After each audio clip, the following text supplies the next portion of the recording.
সিনেমার পর্দায় প্রেমের গল্প করতে করতে বাস্তব জীবনেও একে অপরের সঙ্গী হয়েছেন হলিউডের জনপ্রিয় দুই তারকা টম হল্যান্ড ও জেন্ডেয়া। মার্ভেলের স্পাইডারম্যান সিরিজে পিটার পার্কার ও এমজে চরিত্রে অভিনয় করতে গিয়ে তাদের পরিচয়, আর সেই সম্পর্ক গড়ায় ভালোবাসায়। 2017 সালের স্পাইডারম্যান হোমকামিং সিনেমার শুটিং সেটে প্রথম পরিচয় হয় টম হল্যান্ড ও জেন্ডেয়ার। শুরুতে তারা ছিলেন সহকর্মী ও ভালো বন্ধু। সময়ের সঙ্গে সেই বন্ধুত্ব আরও গভীর হয় এবং এক পর্যায়ে তার রূপ নেয় প্রেমের সম্পর্কে। পর্দায় তাদের রসায়ন যেমন দর্শকের নজর কেড়েছে, তেমনি বাস্তব জীবনেও এই জুটিকে ঘিরে ভক্তদের আগ্রহ সবসময় তুঙ্গে।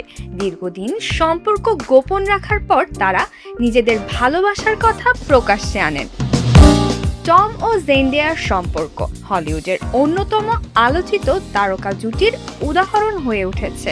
একসঙ্গে বিভিন্ন অনুষ্ঠানে উপস্থিত হওয়া থেকে শুরু করে একে অপরের প্রতি সমর্থন, সবকিছুতেই তাদের ঘনিষ্ঠতা দেখা গেছে। স্পাইডারম্যান ফ্র্যাঞ্চাইজির মাধ্যমে বিশ্বজুড়ে জনপ্রিয়তা পাওয়া এই দুই তারকা এখন শুধু পর্দার জুটিই নন, বাস্তব জীবনেও একে অপরের সঙ্গী। তাদের প্রেমের গল্প ভক্তদের কাছে যেন সিনেমার মতোই রোমাঞ্চকর।